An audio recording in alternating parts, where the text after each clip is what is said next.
हरिपुर नामक शहर में पप्पू का ढाबा नाम का एक मशहूर ढाबा था। ये ढाबा इतना मशहूर था कि आसपास के सभी लोग खाना खाने के लिए आते थे। उस ढाबे का खाना जो एक बार खा लेता तो उसका स्वाद भूल नहीं पाता। अगर कोई भी उस गांव में किसी भी काम से आता तो उस ढाबे का खाना खाए बगैर नहीं जाता। जितना ही वो ढाबा दिन पर दिन मशहूर होता जा रहा था, उतना ही उस ढाबे के मालिक का भी घमंड बढ़ता जा रहा था। अगर ढाबे का खाना बच जाता तो उसे उस खाने को फेंकना मंजूर था, लेकिन किसी जानवर या भूखे भिखारी को मुफ्त में देना मंजूर नहीं था। एक दिन की बात है, एक भिखारी उस ढाबे के पास से जा रहा था। वो काफी भूखा था। उसने बहुत दिनों से कुछ नहीं खाया था, तो वो ढाबे के मालिक के पास गया। मालिक, कुछ खाने को दे दो, बहुत भूख लगी है, बहुत भूख लगी है बाबूजी, कुछ खाने को दे दो। अरे जा जा, आगे जा, कुछ नहीं मिलेगा।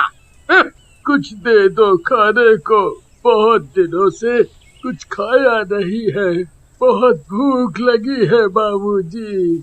सुबह सुबह पता नहीं कहां कहां से आ जाते हैं मुंह उठा के, सारा दिन खराब कर दिया। रामू, ओ रामू, इसे बाहर तो निकाल। रामू भिखारी को ढाबे से धक्के मार मार कर निकाल देता है, पर मालिक को भिखारी के ऊपर जरा भी दया नहीं आती और भिखारी भूख के मारे बेहोश हो जाता है।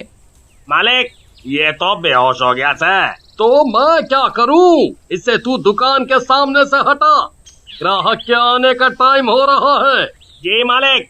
मालिक, मालिक, लगता है ये मर गया। अरे ये क्या बोल रहा है? मालिक, मैं सही बोल रहा हूँ। तुम एक काम करो, इसे जो ढाबे के पीछे कुआं है उसमें फेंक दो और किसी को कुछ पता भी नहीं चलेगा। जी मालिक। रामू, किसी को कुछ पता तो नहीं चला? किसी ने देखा तो नहीं? नहीं मालिक। आज का तो दिन ही खराब गया। और कोई ज्यादा ग्राहक भी नहीं आए। कल सभी टाइम पर आ जाना, नहीं तो तुम्हारे पैसे काट लूंगा। जी मालिक। मालिक अपने सभी नौकरों को छुट्टी देकर वो भी अपने घर चला जाता है। मालिक को रास्ते में ऐसा लगता है जैसे कोई उसके पीछे पीछे चल रहा है। तभी मालिक रुक जाता है और पीछे देखने लगता है, पर वहाँ कोई नहीं होता। अरे मेरा वहम होगा। और वो चलने लगता है। तभी उसे अचानक कोई जोर से थप्पड़ मारता है। वो अपने चारों ओर देखता है, पर कोई नहीं था। वो जल्दी जल्दी चलने लगता है और अपने घर पहुँच जाता है। अरे भाग्यवान, जल्दी से खाना लगा दो, बड़े जोरों की भूख लगी है। जी अभी लाई। जैसे ही पत्नी खाना लेकर आती है, तभी भिखारी भूत उसकी पत्नी को जोर से धक्का देता है, जिसके कारण पत्नी के हाथ से सारा खाना गिर जाता है। अरे भाग्यवान, ये क्या किया? सारा खाना गिरा दिया। जी पता नहीं कैसे गिर गया, मुझे ऐसा लगा जैसे किसी ने मुझे धक्का दिया हो। आज का तो सारा दिन ही खराब गया। अगली सुबह मालिक अपने ढाबे पर काउंटर पर बैठा होता है।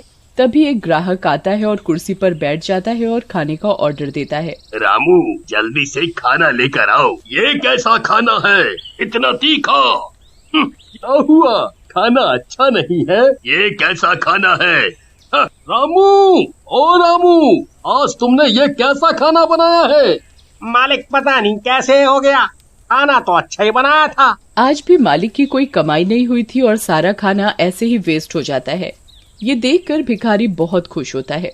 अगले दिन मालिक अपने नौकर से कहता है, आज ऐसा खाना बनाना कि लोग उंगलियां चाटते रह जाएं। और सभी नौकर और रामू खाना बनाने में लग गए। खाना बनकर तैयार हो जाता है। खाने की खुशबू तो अच्छी आ रही है। तभी ढाबे पर एक ग्राहक आता है। रामू, जल्दी से खाना लाओ भाई। वाह वाह वाह वाह, खाने की खुशबू तो अच्छी आ रही है। ग्राहक जैसे ही खाना खाने के लिए बैठता है, तभी उसकी थाली से अचानक रोटी गायब हो जाती है। अरे रोटी कहाँ गई? अभी तो थी। वो डर जाता है। वो रामू का आवाज लगाता है। रामू, रामू। जी साहब, क्या हो गया साहब? अरे रामू, मेरी रोटी गायब हो गई। अरे ऐसे कैसे हो सकता है साहब, आपका वहम होगा। ये सारा करा धरा भूतिया भिखारी का था। वही सब ग्राहकों को परेशान और डरा रहा था। ग्राहक डर के मारे भाग जाता है। ढाबे के मालिक को समझ नहीं आ रहा था कि आखिर चक्कर क्या है। ऐसा रोज का काम हो गया और दिन पर दिन ढाबे के मालिक की कमाई कम होने लगी। एक दिन की बात है, शहर से कुछ लोग गांव की तरफ जा रहे थे। उन्हें पप्पू का ढाबा दिखाई दिया। उन्होंने उस ढाबे का नाम काफी सुन रखा था, तो वो ढाबे पर खाना खाने के लिए रुक गए और वो खाने का ऑर्डर करते हैं। रामू खाना लेकर आता है तो वो खाना खाने बैठते हैं तो उनकी शाही पनीर की सब्जी चिकन की सब्जी में बदल जाती है, जिसे देख वो घबरा जाता है। वो जैसे ही पीने के लिए पानी का ग्लास उठाते हैं तो भूतिया भिखारी सारा पानी उनके सिर पर डाल देता है और वो जोर जोर से चिल्लाने लगता है, भूत भूत भूत, अरे इस ढाबे पर तो भूत है। और वो वहाँ से भाग जाता है। देखते ही देखते ढाबे पर रोज अजीबोगरीब घटनाएं होने लगी। लोग उस ढाबे को अब भूतिया ढाबे के नाम से जानने लगे। एक दिन रात को ढाबे का मालिक जब ढाबे के गल्ले से पैसे निकालने के लिए गल्ला खोलता है तो वो देखता है कि इसमें तो एक भी पैसा नहीं है और पैसे की जगह मालिक को उस भिखारी का सर दिखाई देता है। भूत भूत, अरे ये तो वही भिखारी का सर है जिसे मैंने कुएं में फेंकवा दिया था। फिर ये इधर आया तो आया कैसे? मालिक की आवाज सुनकर ढाबे के सारे लोग मालिक के पास एकत्रित हो जाते हैं। क्या हुआ भाई साहब, आप इतना घबराए हुए क्यों हैं? ये देखो, हमारे गल्ले में भूत है। यहाँ उस भिखारी की खोपड़ी रखी है और उधर से पैसे गायब हैं। ये सुन सारे लोग बहुत घबरा जाते हैं। अरे भाई साहब, ऐसा कैसे हो सकता है? जाओ, तुम एक बार गल्ला खोल के देख लो, तुम्हें वहाँ एक खोपड़ी मिलेगी। वो एक भूत है, भूत। वो आदमी मालिक की बात सुनकर ढाबे का गल्ला खोलता है, पर वहाँ ना तो कोई खोपड़ी होती है और साथ ही उधर उसके पैसे रखे होते हैं। अरे क्या भाई साहब, लगता है आपकी तबीयत ठीक नहीं है। आपने नींद में कोई सपना देख लिया है। आपको आराम करने की आवश्यकता है। अरे नहीं भैया, मैंने यहाँ सच में एक खोपड़ी देखी थी। मैं बिल्कुल सच बोल रहा हूँ। मालिक अपनी बात सबको मनवाने की कोशिश करता है, पर कोई उसकी बात नहीं सुनता और ना ही विश्वास करता है। तभी रामू मालिक के पास आता है। मालिक, मुझे ऐसा लगता है कि ये सब वो भूखा भिखारी कर रहा है जिसे आपने कुएं में फेंकवाया था। वही उसके भूखे होने की वजह से उसकी मौत हो गई थी और इसी वजह से उसकी आत्मा हमारे ढाबे में भटक रही है और आपको दिन रात परेशान कर रही है। रामू, मुझे भी यही लग रहा है। तुम सही बोल रहे हो, पर अब इस बात का क्या इलाज है? तुम मुझे ये बताओ। अगर ऐसा ही चलता रहा तो मैं एक दिन पागल हो जाऊंगा और मेरा ढाबा भी बंद हो जाएगा। आप चिंता ना करिए मालिक, मैं एक बाबा को जानता हूँ। मैं आपको उनके पास लेकर चलूंगा। उनके पास हमारी परेशानी का कोई ना कोई हल जरूर होगा। ऐसा मेरा उनके ऊपर विश्वास है। मैंने उनका काफी नाम भी सुना है।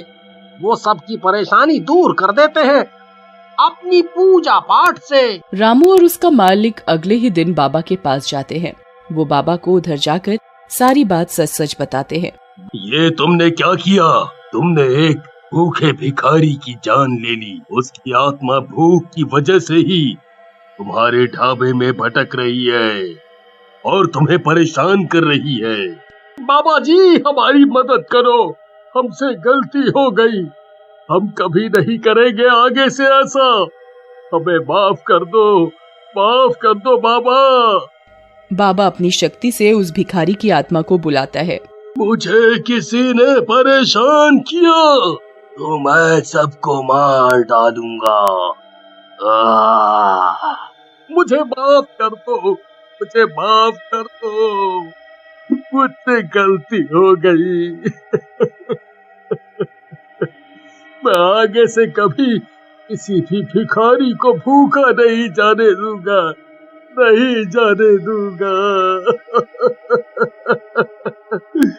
मुझे माफ कर दो। बाबा अपने लोटे से गंगा जल छिड़ककर उस भिखारी को मुक्त कर देते हैं और मालिक से हमेशा गरीबों को खाना खिलाने को बोलते हैं।